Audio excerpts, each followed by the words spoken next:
വാർത്തായ പ്രതിഭൂഷിതാം ഭഗവതാം നാരായണീന സ്വയം വ്യാസേന ഗ്രഥിതാം പുരാ മഹാഭാരതം അദ്വൈതാമൃതവർത്തി ഭഗവതി അഷ്ടദശാധ്യായിനി അമ്പത്വമനുസന്ധതാം ഭഗവത്ഗീതേ ഭവദ്വേഷിണി.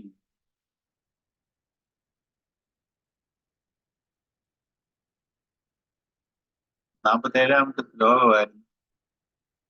കർമ്മണ്യേവ അധികാരസ്തി മാ ഫലേഷു കദാചന മാ കർമ്മഫല ഹേതുർഭു മാ തേ സങ്കോസ്തകർമ്മ. അത് മൊത്തം തീർന്നില്ല, ഒന്നോ രണ്ടോ പാരഗ്രാഫ് ആയതേ ഉള്ളൂ.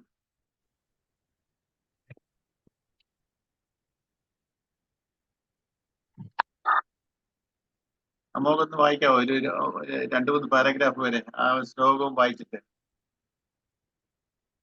വായിക്കാം സാറേ. കേൾക്കാമല്ലോ അല്ലേ സാറേ? കേൾക്കാം. കേൾക്കാമല്ലോ. കർമ്മണ്യേവാധികാരസ്തേ മാ ഫലേഷു കദാചന മാ കർമ്മഫലഹേതുർഭൂ മാ തേ സങ്കോസ്ത്വ കർമ്മണി. കർമാചരണത്തിന് തന്നെയാണ് നിനക്ക് അധികാരം. ഒരിക്കലും ഫലാസക്തി പാടില്ല. ഫലം കിട്ടണമെന്ന ആശയോടെ കർമ്മം ചെയ്യുന്നവൻ ആയിത്തീരരുത്. കർമ്മം ചെയ്യാതെ ഇരിക്കുന്നതിലും നിനക്ക് താല്പര്യം ഉണ്ടാവരുത്. ഫലാസക്തി വെടിഞ്ഞ് അർപ്പണഭാവത്തോടെ കർമ്മം ചെയ്യുകയാണെങ്കിൽ ജ്ഞാനനിഷ്ഠയ്ക്ക് മുന്നോടിയായി വേണ്ട ചിത്തശുദ്ധി കൈവരിക്കാമെന്ന വസ്തുതയെ ഗീതാശാസ്ത്രം ഒട്ടും നിഷേധിക്കുന്നില്ല. എന്നാൽ ഗീതയിലെ വീക്ഷണം കുറച്ചുകൂടി വിശാലമാണ്. എന്തെന്നാൽ വൈദിക കർമ്മങ്ങളെ മാത്രമല്ല എല്ലാ കർമ്മങ്ങളെയും അത് അംഗീകരിക്കുന്നുണ്ട്. വേദത്തിൽ കർമ്മം കൊണ്ട് ഉദ്ദേശിക്കുന്നത് യജ്ഞയാഗാദി ക്രിയകളെയാണ്. ഗീതയിലാകട്ടെ ഓരോ വ്യക്തിയുടെയും ദൈനംദിന ജീവിതത്തിലെ സർവ പ്രവൃത്തികളെയും ഉൾപ്പെടുത്തിയിരിക്കുന്നു. ബന്ധപ്പെടാതെ മനസ്സിരുത്തി വായിച്ചാലേ ശാസ്ത്രാർത്ഥം ശരിയായി ഗ്രഹിക്കാനാകൂ. ഈ ശ്ലോകത്തിന്റെ പൊരുൾ വേണ്ട പോലെ മനസ്സിലാവാത്തവർക്ക് തോന്നും അസാധ്യമായ ഒരു കാര്യമാണ് ഇവിടെ പറയുന്നതെന്ന്. ദരിദ്രർ എന്നും ദരിദ്രരായി ഇരുന്നു കൊള്ളട്ടെ, ധനികർ ദരിദ്രരെ ചൂഷണം ചെയ്തുകൊണ്ടുമിരിക്കട്ടെ എന്ന് മതഗ്രന്ഥം അനുശാസിക്കുന്നതായി വിചാരശൂന്യർക്ക് തോന്നാം. ഫലം ഉദ്ദേശിക്കാതെ കർമ്മം ചെയ്യാൻ സാധിക്കുമോ? ഇല്ലെന്ന് തന്നെയായിരിക്കും അവർക്ക് തോന്നുക. എന്നാൽ ഇതിലെ നിർദ്ദേശമനുസരിച്ച് പ്രവർത്തിക്കാനുള്ള സന്നദ്ധതയോടെ കർമ്മരംഗത്തിറങ്ങി അത് പ്രായോഗികമാക്കാൻ ശ്രമിക്കുന്നവർക്കറിയാം ജീവിതത്തിലെ ശരിയായ നേട്ടങ്ങളുടെ രഹസ്യം ഇതാണെന്ന്. ആന്തരമായ ദിവ്യ പ്രചോദനത്തിന്റെ മാസ്മര ശക്തിയാൽ ആനന്ദ നിർവൃതിയിൽ ആറാടിക്കൊണ്ട് കർമ്മനിരതരായി ജീവിക്കുക എന്നതാണ് കൃഷ്ണൻ നിഷ്കർഷിക്കുന്ന കർമ്മയോഗത്തിന്റെ മർമ്മമെന്ന് മുമ്പ് സൂചിപ്പിക്കുകയുണ്ടായി. ആ പാവന ജീവിത കലയെ, അതായത് കർമ്മയോഗ രഹസ്യത്തെ തന്നെയാണ് ഇവിടെ ഉപദേശിക്കുന്നത്. വേണ്ടാത്ത സങ്കല്പങ്ങൾ ജീവിതത്തെ ഹാനികരമായി ബാധിക്കും. ബുദ്ധിശൂന്യമായ പരാജയ ഭീതി കാരണം മനോവീര്യം സ്വയം നശിപ്പിക്കുന്നതുകൊണ്ടാണ് ഉദ്യമങ്ങളിൽ നാം പരാജയപ്പെടുന്നത്. പരാജയപ്പെട്ടെങ്കിലോ എന്ന് ശങ്കിച്ച് മഹത്തായ പ്രവർത്തനങ്ങൾ ഏറ്റെടുക്കാൻ നാം മടിക്കുന്നു. വല്ലതും തുടങ്ങിയാൽ തന്നെ മുഴുമിക്കാതെ നടുക്കുവെച്ച് നിർത്തേണ്ടി വരുന്നതും ഭയാശങ്കകൾ മൂലം മനോവീര്യം നഷ്ടപ്പെടുന്നതുകൊണ്ടാണ്. ഇങ്ങനെ മനോവീര്യം ചോർന്നു പോകുന്നത് തടഞ്ഞ് മഹത്തായ ഒരു ആദർശത്തെ മുൻനിർത്തി സർവ കഴിവുകളും ഉപയോഗിച്ച് ഏറ്റെടുത്ത പ്രവൃത്തി ആത്മാർത്ഥമായി നിർവഹിക്കുക എന്നതാണ് കർമ്മയോഗത്തിന്റെ മർമ്മം. ക്രിയാത്മകമായ ആന്തര പ്രചോദനത്തിന്റെ ആനന്ദ നിർവൃതി സ്വായത്തമാക്കാനുള്ള ഉപായം ഈ നിരയിൽ പ്രവർത്തിക്കുന്നവർക്ക് ജീവിത വിജയം തീർച്ചയാണ്. ഇതത്രേ കർമ്മത്തെ സംബന്ധിച്ച ശാശ്വത നിയമം. ഭാവിയെ അല്ല, കഴിഞ്ഞ നമ്മൾ ഇവിടം വരെയാണെന്ന് തോന്നുന്നു കഴിഞ്ഞ ക്ലാസ്സിൽ വായിച്ചത്, നമ്മൾ പറഞ്ഞു. പിന്നെ കുറെ ഡിസ്കഷനോട്ട് പോയായിരുന്നു. ഇപ്പം ഇതിനകത്തിൽ പറയുന്ന നമ്മുടെ കർമ്മകാണ്ഡത്തിൽ പറയുന്ന വൈദിക കർമ്മങ്ങളെ നമ്മുടെ സാധാരണക്കാരന്റെ ജീവിത കർമ്മങ്ങളിലോട്ട് ആ പ്രിൻസിപ്പിളിനെ നമ്മുടെ കർമ്മങ്ങളിലോട്ട് കൊണ്ടുവന്നിരിക്കുകയാണ്.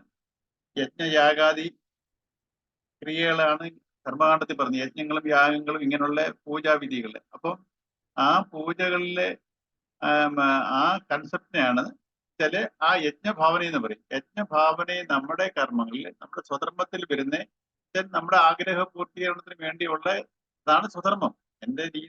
എനിക്ക് എന്റെ കർമ്മഫലമാണ് സ്വധർമ്മമായിട്ട് മാറുന്നത്. അപ്പൊ ആ സ്വധർമ്മത്തിൽ ഞാൻ എങ്ങനെയാണ് കർമ്മം ചെയ്യേണ്ടത്, ആ യജ്ഞഭാവന ഉൾക്കൊണ്ടുകൊണ്ട് ഞാൻ ആ ഓരോ കർമ്മങ്ങളെ ഞാൻ എങ്ങനെയാണ് യജ്ഞ പൂജാതി കർമ്മങ്ങൾ ചെയ്യുന്നത്, സമർപ്പണം ബുദ്ധിയാണ്. അത് സമർപ്പണത്തിലാണ് പൂജ ചെയ്യുന്നത്. യാഗോ യജ്ഞം എല്ലാം സമർപ്പണം. എല്ലാവരുടെയും കോപ്പറേറ്റീവ് എൻഡിവർ എന്നാണ് പറയുന്നത്. ഒരു കോപ്പറേറ്റീവ് എൻഡിവർ, എല്ലാവരുടെയും കൂടെ സഹകരണ മനോഭാവത്തോടു കൂടിയുള്ള ഒരു സമർപ്പണം. ഈ ഒരു കൺസെപ്റ്റ് ആയിരിക്കണം നമ്മുടെ പ്രവൃത്തികളിൽ, നമ്മുടെ കർമ്മങ്ങൾ, നമ്മുടെ വാസനാ കർമ്മങ്ങളാണെങ്കിൽ കൂടി അതിനെ അഹന്താമമതയില്ലാതെ, ഇപ്പൊ ഞാൻ എന്റെ എന്നുള്ളതില്ലാതെ ഒരു കോപ്പറേറ്റീവ് എൻഡിവർ, നമ്മളൊരു യജ്ഞഭാവനയിലൂടെ നമുക്ക് വേണ്ടി എന്റെ ഈഗോയ്ക്ക് എന്റെ ഞാൻ എന്റെ എന്നുള്ളൊരു ഭാവത്തിലല്ല, നമുക്ക് ആ ഒരു സമൂഹത്തിന് വേണ്ടിയോ അല്ലെങ്കിൽ എന്റെ ചുറ്റുപാട് ആ മൊത്തത്തിൽ അത് ഞാൻ എന്റെ എന്നുള്ളത് നാരമായിട്ടിരിക്കുന്നവർ. അപ്പൊ അതിനെക്കാട്ടും ഒരു ബ്രോഡർ വ്യൂവില് ആയിരിക്കണം നമ്മുടെ നമ്മൾക്ക് വന്നു ചേർന്നിട്ടുള്ള കർമ്മങ്ങളെ ആ ആറ്റിറ്റ്യൂഡിലായിരിക്കണം നമ്മൾ കർമ്മങ്ങൾ ചെയ്യേണ്ടത്. അതാ ഒരു ഇതിന്റെ പ്രിൻസിപ്പിളിനെ കൃഷ്ണൻ പറഞ്ഞത്. അതാണ് അങ്ങനെ വരുമ്പോഴാണ് നമ്മൾ ബാലൻസ്ഡ് മൈൻഡിലേക്ക് വരുന്നത്. അല്ലാതെ ഞാൻ എന്റെ എന്ന് പറയുമ്പോൾ അഹന്ത മമതിൽ വരുമ്പോ അത് ബാലൻസ്ഡ് മൈൻഡ് അല്ല, എന്റെ ഇഷ്ടാനിഷ്ടങ്ങളിലാണ് പോകുന്നത്. അപ്പം ഈ രീതിയില് കൊടുക്കുന്ന ആ ഒരു ഇതാണ് കർമ്മം. അപ്പൊ ഇതിനെ നമ്മൾ തെറ്റിദ്ധരിക്കരുത്. കർമ്മം ചെയ്യാൻ നമ്മൾക്ക് ഫലം ഇച്ഛിക്കാതെ കർമ്മം ചെയ്തോണമെന്നുള്ളതല്ല ഇതിന്റെ അർത്ഥം. നമ്മൾ ഇതിന്റെ ട്രൂ സ്പിരിറ്റ് നമ്മളെ ഇതിനെ ഉൾക്കൊള്ളണം. കാരണം ഇനിയുള്ള ഇതിൽ വരുന്നുണ്ട്, ഇതിനകത്തില് ഇത് ഉള്ളതാണ്. വേണ്ടാത്ത സങ്കല്പം ജീവിതത്തെ ഹാനികരമായി ബാധിക്കും. ബുദ്ധിശൂന്യമായ പരാജയഭീതി കാരണം മനോവീര്യം സ്വയം നശിപ്പിക്കുന്നത് കൊണ്ടാണ് ഉദ്യമങ്ങൾ നാം പരാജയപ്പെടുന്നത്. നമുക്കൊരു കാര്യം അറിയാം, നമുക്കൊരു പ്രശ്നം ഉണ്ടാകുമ്പോഴേ നമ്മളിങ്ങനെ എന്തെങ്കിലും ഒരു ഇഷ്യൂവിനെ കുറിച്ച് നമ്മളിങ്ങനെ സങ്കല്പിക്കും. അത് ഇങ്ങനെയൊക്കെ നമ്മൾ ഇങ്ങനെ സങ്കല്പിച്ചു, ഏതെങ്കിലും അതിങ്ങനെ ആയാലും അത് അങ്ങനെ നമ്മൾ ആദ്യത്തെ ഒരു സങ്കല്പിച്ച ഒരു സ്റ്റേറ്റ് ഉണ്ടാക്കും. എന്നിട്ട് അത് വന്നു കഴിഞ്ഞാൽ പിന്നെ അടുത്തത് പിന്നെ നമ്മളിങ്ങനെ സങ്കല്പിച്ച് നമ്മളെ ഈ ഫ്യൂച്ചറിനെ കുറിച്ച് നമ്മളൊരു സീക്വൻസ് ഉണ്ടാക്കും. നമ്മുടെ ഒരു ആങ്സൈറ്റിയാണ്. നമുക്ക് എന്തെങ്കിലും ഒരു പ്രശ്നം ഉണ്ടാകുമ്പോൾ ഇതിലിങ്ങനെ പോയി കഴിഞ്ഞാൽ ഫ്യൂച്ചറിലോട്ട് എങ്ങനെ ആയിരിക്കും പോകുന്നതെന്ന് പറഞ്ഞിട്ട് ഞാൻ സങ്കല്പിച്ച് ഒരു ഇതുണ്ടാക്കും. പക്ഷെ നമുക്കറിയാം റിയാലിറ്റിയില് നമ്മൾ ഈ സങ്കല്പിച്ച പോലെ ആയിരിക്കത്തില്ല കാര്യങ്ങൾ നടക്കുന്നത്. അത് നമ്മുടെ എല്ലാവരുടെയും ഒരു സ്വഭാവത്തിന്റെ ഒരു ഇതാണ്. നമ്മൾ അനാവശ്യമായിട്ടുള്ളത് സങ്കല്പിച്ചു കൂട്ടും. സങ്കല്പിച്ചു കൂട്ടി നമുക്കത് ഒത്തിരി ആങ്സൈറ്റി ചെയ്യും. അങ്ങനെ ആയിരിക്കും നമ്മൾ അത് വെച്ചിട്ട് നമ്മൾ ഇങ്ങനെ ഭയങ്കര ദുരിതത്തില്ല. പക്ഷെ കാര്യങ്ങൾ നടക്കുന്നോ വേറെ ഡയറക്ഷനിലായിരിക്കും. നമുക്കറിയാം നമ്മൾ ചിന്തിക്കുന്ന പോലെ അല്ല നമ്മുടെ കാര്യങ്ങൾ നടന്നുകൊണ്ടിരിക്കുന്നത്. അപ്പൊ നമ്മൾ നമ്മൾ കാര്യങ്ങളെ ആസ് ഇറ്റ് ഈസ് കാണാൻ പഠിക്കുക, അങ്ങനെ അക്സെപ്റ്റ് ചെയ്യാൻ പഠിക്കുക, അവിടെ വിവേകത്തിൽ പ്രവർത്തിക്കാൻ ശ്രമിക്കുക. അല്ലാതെ കാര്യങ്ങൾ ഇങ്ങനെ പോകണം, നമുക്ക് എല്ലാവരും ഇതുണ്ട്, നമ്മുടെ വാസന വെച്ചിട്ട് നമ്മുടെ ചില ഇഷ്ടാനിഷ്ടങ്ങളുണ്ട്, അതിനനുസരിച്ചേ പോകാവൂ കാര്യങ്ങൾ. എന്റെ ഇഷ്ടം അനുസരിച്ച് ഈ കാര്യങ്ങൾ നീങ്ങണം എന്ന് വിചാരിച്ചാൽ നടക്കത്തില്ല. കാരണം കർമ്മഫലം അനുസരിച്ചേ നടക്കത്തുള്ളൂ. അപ്പോൾ ഈ കർമ്മഫലം അനുസരിച്ച് നടക്കുന്നതിന് ഞാൻ അക്സെപ്റ്റ് ചെയ്തുകൊണ്ട് അതിനെ വിവേകത്തിൽ നമ്മൾ അഭിമുഖീകരിക്കണം. അതാണ് ഇവിടെ പറയുന്നത്. നമ്മൾ ബുദ്ധിശൂന്യമായ പരാജയഭീതി കാരണം മനോവീര്യം, നമ്മളിങ്ങനെ സങ്കല്പങ്ങൾ ഉണ്ടാക്കുക, വേണ്ടാത്ത സങ്കല്പങ്ങൾ ജീവിതത്തെ ഹാനികരമായി ബാധിക്കും. നമ്മൾ ഇങ്ങനെ വേണ്ടാത്ത സങ്കല്പം ഉണ്ടായി നമ്മൾ തന്നെ നമുക്കൊരു വിനയായിട്ട് മാറും. നമ്മൾ ഈ സങ്കല്പിച്ച് കൂട്ടിയ അനുസരിച്ച് നമ്മൾ ഓരോന്നും വേറെ രീതിയിലായിരിക്കും കാര്യങ്ങൾ നടക്കുന്നത്. പക്ഷെ അപ്പൊ നമുക്ക് പ്രോപ്പറായിട്ട് ആക്ട് ചെയ്യാൻ പറ്റത്തില്ല. നമ്മുടെ സങ്കല്പങ്ങളിൽ ഇരിക്കുന്ന ഒരു ഇത് റിയാലിറ്റി വരുമ്പോൾ വേറെ നടക്കുന്നു. അപ്പൊ നമുക്ക് കോൺഫ്ലിക്റ്റ് വരും. ഇത് അതുകൊണ്ടാണ് ബുദ്ധിശൂന്യമായ പരാജയഭീതി കാരണം മനോവീര്യം സ്വയം നശിപ്പിക്കുന്നത് കൊണ്ടാണ് ഉദ്യമങ്ങളിൽ നാം പരാജയപ്പെടുന്നത്. പരാജയപ്പെട്ടെങ്കിലോ എന്ന് ശങ്കിച്ച് മഹത്തായ പ്രവർത്തനങ്ങൾ ഏറ്റെടുക്കാൻ നാം മടിക്കും. നമ്മൾ പലരും ഓരോന്ന് വലിയ അയ്യോ ഇതൊന്നും എന്നെ കൊണ്ടൊക്കത്തില്ല, സാധിക്കത്തില്ല, നമ്മളൊക്കെ ഇത് ഞാൻ തുടങ്ങി വെച്ചാൽ എനിക്ക് ഇതിനുള്ള കംപ്ലീറ്റ് ചെയ്യാനുള്ള അല്ലെങ്കിൽ വിജയം ഭരിക്കാനുള്ള ആ ഒരു കഴിവില്ല. നമ്മൾ എല്ലാത്തിലും ആ ഒരു പരാജയ ഭീതി എല്ലാവരും അത് പറഞ്ഞത്. നമുക്ക് എപ്പോഴും രണ്ട് ആസ്പെക്റ്റിലാണ് നമ്മൾ ഇരിക്കുന്നത്. നമ്മുടെ ഈ പ്രസന്റിലുള്ള നമുക്ക് ഇപ്പൊ ചെയ്യാനുള്ള വർത്തമാനത്തിൽ ചെയ്യാനുള്ള കാര്യങ്ങളെ എന്തുകൊണ്ടാണ് പ്രോപ്പറായിട്ട് ചെയ്യാൻ പറ്റാത്തത്? നമ്മളെ രണ്ട് കാര്യങ്ങള് ബാധിക്കുന്നുണ്ട്. ഒന്ന് കഴിഞ്ഞതിനെ കുറിച്ചുള്ള ദുഃഖം, കഴിഞ്ഞ പാസ്റ്റിനെ കുറിച്ച് ഒന്ന് ഓർത്ത് അയ്യോ എന്റെ ലൈഫ് ഇങ്ങനെ, എനിക്ക് കഴിവില്ല, അല്ലെങ്കിൽ ഇതാണ് ഈ കഴിഞ്ഞ എക്സ്പീരിയൻസ് വെച്ചിട്ട് നമ്മൾ ഒരു അസസ്മെന്റ് നടത്തി, അതെനിക്ക് ദുഃഖമാണ്.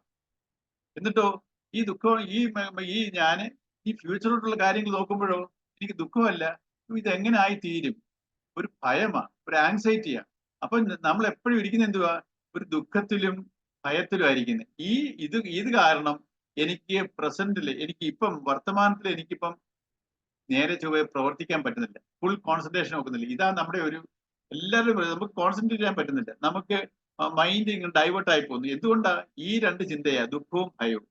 അതുകൊണ്ടാണ് പറയുന്നത്, ഇങ്ങനെ മനോവീര്യം ചോർന്നു പോകുന്നതിനെ തടഞ്ഞ് മഹത്തായ ആദർശത്തെ മുൻനിർത്തി സർവ്വ കഴിവുകളും വഹിച്ച് ഏറ്റെടുത്ത പ്രവൃത്തി ആത്മാർത്ഥമായി നിർവഹിക്കുക എന്നതാണ് കർമ്മയോഗത്തിന്റെ ക്രിയാത്മകമായ ആന്തരപ്രയോഗം. എന്ന് വെച്ചാൽ നമ്മൾ ഈ വർക്ക്, ഈ കർമ്മം ചെയ്യുന്ന എന്തുകൊണ്ടാ? നമ്മളിൽ ഒരു പരമാത്മ ചൈതന്യം, ഒരു ഈശ്വരൻ നമ്മളിൽ ഉള്ളത് കൊണ്ടാണ് നമുക്കിത്. അതിന് നമ്മുടെ ഈ കർമ്മത്തിന്റെ ഫലത്തിലല്ല, നമ്മൾ ഈ ഫലത്തിലാണ് നമുക്ക് ആങ്സൈറ്റി, അങ്ങനെ ആയി തീരണം, എനിക്ക് ഡൗട്ടാ. അപ്പം അതേ സമയത്ത് ഞാൻ ആ ഫലത്തിൽ മനസ്സ് വെച്ചുകൊണ്ടിരുന്നാൽ എനിക്ക് ഇങ്ങനെ വരുന്നേ. അതേ സമയത്ത് എനിക്ക് ഇപ്പൊ ഈ കർമ്മം ചെയ്യാൻ പറ്റുന്നത് എന്നിൽ ഇരിക്കുന്ന ഒരു ചൈതന്യം എന്നിൽ ഉണ്ടായോണ്ട്, ആ ഈശ്വരൻ ഉണ്ടായോണ്ട് എനിക്ക് ഇതെല്ലാം ചെയ്യാൻ പറ്റുന്നുള്ള ഒരു ബോധത്തില്, നമ്മൾ വിവേകത്തിൽ ഓരോ കർമ്മത്തിനെയും, അതാണ് ഇതിനകത്ത് പറയാം ക്രിയാത്മകമായ ആന്തര പ്രചോദനത്തിന്റെ ആനന്ദ നിർവൃതിയിൽ സ്വായത്ത മക്കൾ ഉപായം. നമ്മൾ ഈ നിലയിൽ പ്രവർത്തിക്കുന്നവർക്ക് ജീവിത വെച്ച് വിജയം തീർച്ചയാണ്. നമ്മള് വിജയത്തിലോട്ട് മനസ്സ് വെച്ച് നമ്മൾ പ്രവർത്തിക്കാതിരിക്കുക, എനിക്ക് വിജയിക്കണം, ആ റിസൾട്ട് അത് തന്നെ നമുക്ക് പ്രവൃത്തി എനിക്ക് 100% കോൺട്രിബ്യൂഷൻ ചെയ്യാൻ പറ്റുന്നില്ല. അതാണ് ഇതിനകത്ത് ഈ ഒരു ഇതിൽ കൊണ്ടുവരുന്നത്. അടുത്ത പാരഗ്രാഫ് വായിക്കാമോ? പ്രീതുവിന് വായിക്കാമോ? സർ. ഭാവിയെ രൂപപ്പെടുത്തുന്നത് വർത്തമാനത്തിലാണ്. ഇന്നത്തെ കൃഷിയെ ആശ്രയിച്ചിരിക്കും നാളത്തെ വിള. ഒരു പക്ഷേ വിള നശിച്ചെങ്കിലോ എന്ന് ഭയന്ന് ഒരു മൂഢ കർഷകൻ വേണ്ട പോലെ നിലം ഉഴുകയോ വിത്ത് വിതയ്ക്കുകയോ ചെയ്യാതിരുന്നാൽ അയാൾക്ക് വിള കൊയ്യാനാവില്ലെന്ന് തീർച്ച. വർത്തമാനകാലത്തെ വേണ്ട പോലെ വിനിയോഗിച്ചാൽ നല്ലൊരു ഭാവി പ്രതീക്ഷിക്കാം. ഭൂതകാലം മരിച്ചു കഴിഞ്ഞു, ഭാവിയാകട്ടെ ജനിച്ചിട്ടുമില്ല. പ്രവർത്തിക്കാനുള്ള സമയമായ വർത്തമാനകാലം സമർത്ഥമായി വിനിയോഗിക്കാത്തവന് ഭാസുരമായ ഒരു ഭാവി എങ്ങനെ പ്രതീക്ഷിക്കാം? സംശയത്തിന് അവകാശമില്ലാത്ത ഈ യാഥാർത്ഥ്യത്തെ ഇവിടെ വെട്ടിത്തുറന്നു പറയുന്നു. വിജയം വേണോ എങ്കിൽ ഫലാകാംക്ഷ വെടിഞ്ഞ് സർവ കഴിവുകളും ഉപയോഗിച്ച് കർമ്മം ചെയ്യൂ. കർമ്മഫലം എന്നാൽ എന്ത് എന്ന് സൂക്ഷ്മമായി വിചിന്തനം ചെയ്യുന്നത് നന്നായിരിക്കും. കർമ്മത്തിൽ നിന്ന് ഭിന്നമാണോ കർമ്മഫലം? അല്ലെന്ന് കാണാൻ പ്രയാസമില്ല. വർത്തമാനകാലത്തെ കർമ്മം തന്നെയാണ് ഭാവിയിൽ കർമ്മഫലമായി രൂപം കൊള്ളുന്നത്. കർമ്മം ചെയ്തു കഴിഞ്ഞാൽ അത് പിന്നീട് ഫലരൂപത്തിൽ പ്രകടമാവും. ഇന്നത്തെ കർമ്മം നാളെ കർമ്മഫലമായി രൂപാന്തരപ്പെടും. ആ നിലയ്ക്ക് കർമ്മഫലത്തെ പറ്റി ചിന്തിച്ച് ഉത്കണ്ഠാകുലനാവുക എന്നതിനർത്ഥം പ്രവർത്തിക്കാനുള്ള വർത്തമാനകാലത്തെ നഷ്ടപ്പെടുത്തി പിറന്നിട്ടില്ലാത്ത ഭാവിയിൽ ജീവിക്കാൻ ശ്രമിക്കുക എന്നല്ലേ? അത് വിവേകത്തിന്റെ ലക്ഷണമല്ലല്ലോ. അതിനാൽ ഭഗവാൻ ആഹ്വാനം ചെയ്യുകയാണ്, ഹേ മനുഷ്യ, ഭാവിയെക്കുറിച്ച് ആവശ്യമില്ലാത്ത ഭയാശങ്കകളാൽ വർത്തമാനകാലം പാഴാക്കരുത്. പരമാവധി കഴിവ് വർത്തമാനകാലത്തിൽ വിനിയോഗിക്കൂ. ഇങ്ങനെ വർത്തമാനകാലത്തെ ഓരോ നിമിഷവും ഊർജ്ജസ്വലനും കർമ്മനിരതനുമായി ജീവിച്ചാൽ ഭാവി ഭാസുരമാവാതെ വയ്യ. ഉത്കൃഷ്ട നേട്ടങ്ങളും പ്രശസ്ത വിജയങ്ങളും കർമ്മയോഗിയെ ഇങ്ങോട്ട് വന്ന് ആശ്രയിച്ചോളും. അപ്പൊ ഓക്കെ, അവിടെ വരെ ഇത് അതാ നമ്മൾക്കൊരു കർമ്മം ചെയ്യുമ്പോഴേ നമ്മൾ അതിന്റെ ഫലത്തിൽ നമ്മൾ ആശങ്കപ്പെട്ടുകൊണ്ടിരിക്കുക. അപ്പം ഇതിന്റെ കർമ്മഫലം എന്നാൽ എന്തെന്ന് അതിന്റെ ശരിക്കുള്ള അർത്ഥം നോക്കി, കർമ്മഫലം എന്നാൽ സൂക്ഷ്മ ചിന്തിച്ചാൽ മനസ്സിലാവുന്നതായിരിക്കും. കർമ്മത്തിൽ നിന്ന് ഭിന്നമാണോ കർമ്മഫലം? ഒരു കർമ്മം നമ്മൾ ചെയ്യണമെങ്കിൽ നമ്മൾ ഏതൊരു കർമ്മവും ഒരു കർമ്മത്തിന് ഒരു ഫലമുണ്ട്, അതിനുവേണ്ടിയാണ് ആ കർമ്മം ചെയ്യുന്നത്. ഏത് കർമ്മം നോക്കിയോ അതിനൊരു ഫലമുണ്ട്, ആ കർമ്മത്തിന്റെ റിസൾട്ട് ഉണ്ടാവും. പക്ഷെ നമ്മൾ എന്താണ് ചെയ്യുന്നത്? നമ്മൾ ഈ കർമ്മം ചെയ്യുന്നതിന് പകരം ഇതിന്റെ റിസൾട്ടിനെ കുറിച്ച് നമ്മൾ ആവലാതിപ്പെട്ടുകൊണ്ടിരിക്കും. ഈ റിസൾട്ട് എങ്ങനെ ആയിരിക്കും? ഇപ്പൊ നമ്മളൊരു എക്സാമ്പിൾ പറയാം, ഒരു കോമ്പറ്റേറ്റീവ് എക്സാമിനേഷൻ നമ്മൾ പ്രിപ്പയർ ചെയ്യുക. ഒരു കോമ്പറ്റേറ്റീവ് എക്സാം പ്രിപ്പയർ ചെയ്യുമ്പോൾ ഈ ഇത് IIT അഡ്മിഷൻ വാങ്ങി +2 കഴിഞ്ഞിട്ട് IIT അഡ്മിഷൻ വാങ്ങിക്കാനോ അല്ലെങ്കിൽ ഒരു PSC ടെസ്റ്റ് എഴുതി നമ്മളൊരു ജോലി വാങ്ങിക്കാനോ, അപ്പം നമ്മുടെ ചെയ്യേണ്ടത് എന്തോ, നമ്മൾ അതിന് കോച്ചിങ്ങിന് പോവാണ്, അല്ലെങ്കിൽ ഏതെങ്കിലും ഒരു പ്രിപ്പയർ ചെയ്യുക, ഒരു എക്സാമിന് പ്രിപ്പയർ ചെയ്യുക. അതിന്റെ അർത്ഥം അത് ചെയ്തിട്ട്, ആ കർമ്മം ചെയ്തിട്ട് അതിന്റെ റിസൾട്ട് എന്ന് വെച്ചാൽ എനിക്ക് ജോലി കിട്ടണം. അത് അതിന്റെ എന്ന് വെച്ചാൽ ഹയസ്റ്റ് റാങ്കിൽ വന്നിട്ട് എനിക്ക് അതിന് ജോലി കിട്ടണം. നമ്മൾ അത്രയും ആ സിലബസ് അനുസരിച്ച് നമ്മളെല്ലാം പ്രിപ്പയർ ചെയ്യുമ്പോൾ അത് ജോലി കിട്ടണം. പക്ഷെ നമുക്ക് എന്തുവാ, എനിക്കൊരു ജോലി കിട്ടണം, അല്ലെങ്കിൽ വലിയ പ്രശ്നമാണ്. അപ്പൊ ഞാൻ ഇത്രയും രീതിയിൽ കിട്ടുമോ, ഈ ഒരു ഭയം നമ്മളിൽ എപ്പോഴും കിടക്കും. നമ്മൾ ഈ കോച്ചിങ്ങിന് പോയിക്കൊണ്ടിരിക്കുമ്പോൾ, അല്ലെങ്കിൽ ഒരു കോമ്പറ്റീവ് എക്സാം പ്രിപ്പയർ ചെയ്യുന്ന സമയത്ത് നമുക്ക് ഇതിനെക്കുറിച്ചുള്ള എപ്പോഴും ഇത് കിട്ടിയില്ല. അപ്പം ഞാൻ എപ്പോഴും എൻ്റെ മനസ്സിൽ ഭയം കിടക്കുന്നുണ്ട്, എനിക്ക് എങ്ങനെ ശരിയായിട്ട് പഠിക്കാൻ പറ്റുന്നേ. അപ്പൊ നമ്മള് ഈ പ്രസന്റിൽ എന്താ പറയുക, എനിക്ക് ഈ ഭയം കാരണം ഞാൻ എൻ്റെ ആ ഒരു ഡെഡിക്കേറ്റഡ് വർക്ക് ആയിരിക്കത്തില്ല, ആ ഒരു എഫർട്ട് ആയിരിക്കത്തില്ല ഞാൻ ഇടുന്നത്. എപ്പോഴും എനിക്ക് ഇത് കിട്ടിയില്ലെങ്കിൽ ഞാൻ എന്തോ ചെയ്യും, മറ്റുള്ളവരെ കമ്പയർ ചെയ്തുകൊണ്ട് അവരെല്ലാം നല്ല, എനിക്കൊന്നും പഠിക്കാൻ പറ്റുന്നില്ല. ഞാൻ എൻ്റെ ഇതിൽ നോക്കാതെ, എൻ്റെ എഫർട്ടിലോട്ട് ഞാൻ ഫുള്ളി കോൺസെൻട്രേറ്റ് ചെയ്യാതെ, ഞാൻ മറ്റുള്ളവരെയും കമ്പയർ ചെയ്ത് ഞാൻ എൻ്റെ ഫ്യൂച്ചറിലോട്ട് ഇത് കിട്ടുമോ എന്നുള്ള ആ ഒരു ആങ്സൈറ്റി, ഒരു ഭയം നമ്മുടെ എല്ലാവരും. അതുകൊണ്ട് നമുക്ക് പ്രസന്റിൽ 100% കോൺട്രിബ്യൂഷൻ ചെയ്യാൻ പറ്റുന്നില്ല. അപ്പൊ നമ്മുടെ ഈ ഗീതയൊക്കെ പഠിക്കുമ്പോൾ ഗുണം എന്തുവാ, നമുക്കത് പറയും. പിന്നെ ഒരു കാര്യമുണ്ട്, നമുക്ക് ചിലക്കറിയാം, ഞാൻ 100% എഫർട്ട് ഇട്ടു പ്രസന്റിൽ, പക്ഷെ എനിക്ക് ആ റിസൾട്ട് കിട്ടിയില്ല. എനിക്ക് അല്ലെങ്കിൽ ഒരു കോമ്പറ്റേറ്റീവ് എക്സാമിനേഷൻ ഇന്റർവ്യൂവിന് പോയി ഒരു ജോലി കിട്ടുന്നു, എനിക്ക് ആ ജോലി കിട്ടിയില്ല.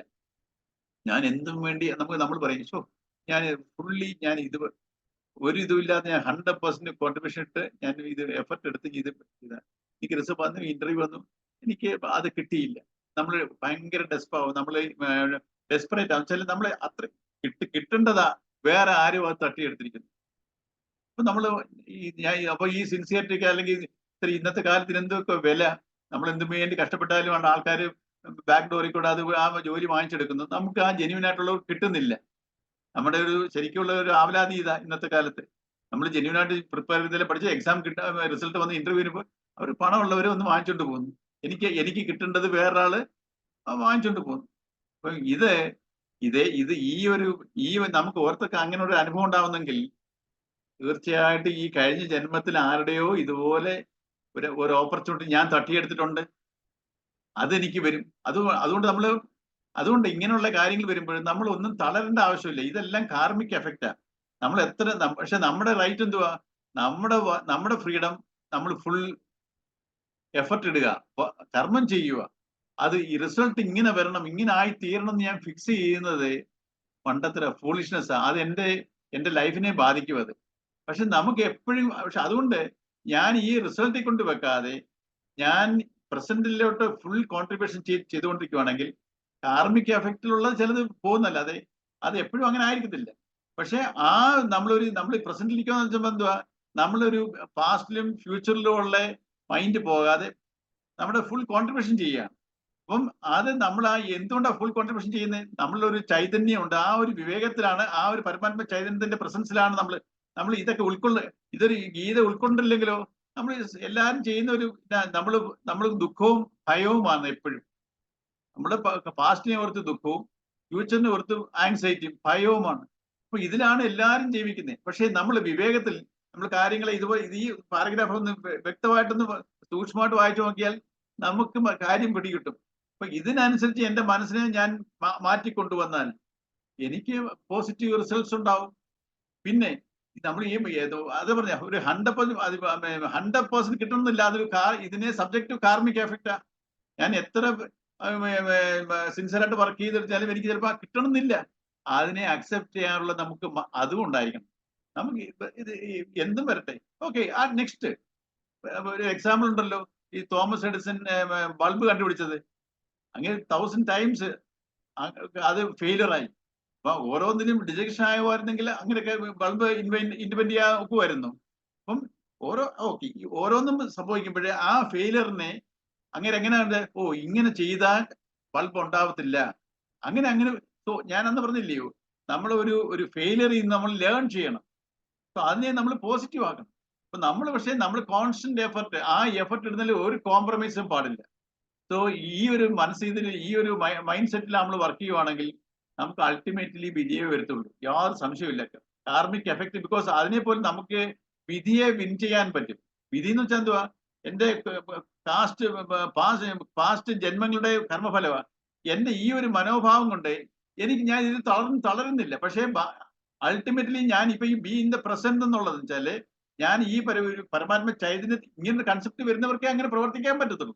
നമ്മൾ ഈ ഒരു രീതിയിലോട്ട് മൈൻഡിനെ ബാലൻസ് ചെയ്തുകൊണ്ട് പ്രവർത്തിക്കുന്നവർക്ക് അൾട്ടിമേറ്റ് വിജയം തന്നെ വന്നിരിക്കും, യാതൊരു സംശയമില്ല. ഹേർഡിൽസും ഹാർഡ്ഷിപ്സും ഒക്കെ ഉണ്ടെങ്കിലും വന്നാലും അൾട്ടിമേറ്റ് സക്സസ് അവർക്കുണ്ടാവും.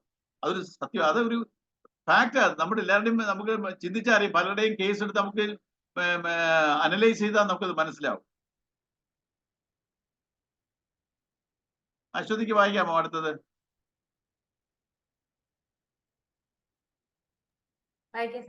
അതുകൊണ്ട് അർജുന, കർമ്മം ചെയ്യുക എന്നതാണ് ഇപ്പോൾ നിനക്ക് സ്വീകാര്യമായിട്ടുള്ളത്. നീ യുദ്ധകളത്തിൽ വന്നത് ധർമ്മരക്ഷയ്ക്കായി പടപൊരുതാനാണ്. നിന്റെ സർവ്വ കഴിവുകളും ഈ കർത്തവ്യ കർമ്മം നിർവഹിക്കുന്നതിൽ വിനിയോഗിക്കുക. നിന്റെ വ്യക്തിത്വം തന്നെ ഈ കർമ്മത്തിൽ വിലയം പ്രാപിക്കട്ടെ. ഇങ്ങനെ അഹന്താ മമതകൾ കൂടാതെ ചെയ്യപ്പെടുന്ന കർമ്മം ഉത്തമ ഫലം പ്രദാനം ചെയ്യാതിരിക്കില്ല. ഭൗതികമായ നേട്ടവും ആധ്യാത്മികമായ പുരോഗതിയും അതുകൊണ്ടുണ്ടാവും. ഉത്തമ കർമ്മയോഗികൾക്ക് വേണ്ട 4 നിർദ്ദേശങ്ങൾ ഇവിടെ നൽകുന്നു. 1. കർമ്മയോഗിയുടെ ശ്രദ്ധ മുഴുവനും ചെയ്യുന്ന കർമ്മത്തിലായിരിക്കണം. 2. ഫലത്തെക്കുറിച്ച് ഉത്കണ്ഠപ്പെടരുത്.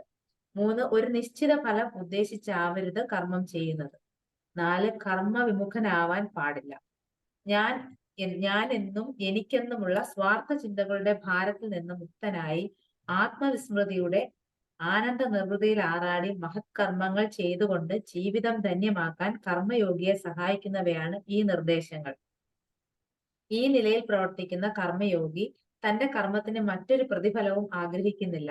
മഹത്കർമ്മങ്ങൾ ചെയ്യാൻ സാധിക്കുന്നു എന്നത് തന്നെ അയാൾക്ക് വേണ്ട ആനന്ദവും സംതൃപ്തിയും നൽകുന്നു. കർമ്മം ലക്ഷ്യമല്ലെന്നും മാർഗം മാത്രമാണെന്നും ആത്മസാക്ഷാത്കാരമാണ് ലക്ഷ്യമെന്നും ഓർക്കണം. പരമ്പൊരുളിൽ മനസ്സുറപ്പിച്ച് കർത്തവ്യങ്ങളായി വന്നു ചേരുന്ന കർമ്മങ്ങളൊക്കെ മേൽപ്പറഞ്ഞ പ്രകാരം അർപ്പണഭാവത്തോടെ അനുഷ്ഠിക്കുന്ന സാധകന് അന്ധകരണ ശുദ്ധി എളുപ്പത്തിൽ കൈവരുന്നു. വാസനാ മാലിന്യങ്ങൾ അകന്ന് ഉള്ളം തെളിയുമ്പോൾ ആത്മവിചാരത്തിനും ധ്യാനാഭ്യാസത്തിനും അയാൾ അർഹനായിത്തീരും. തദ്വാര ആത്മസാക്ഷാത്കാരം നേടുകയും ചെയ്യും.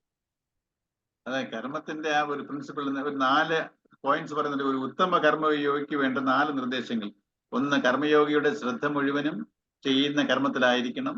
ഫലത്തെക്കുറിച്ച് ഉത്കണ്ഠപ്പെടരുത്. 3. ഒരു നിശ്ചിത ഫലം ഉദ്ദേശിച്ചാവരുത് കർമ്മം ചെയ്യുന്നത്.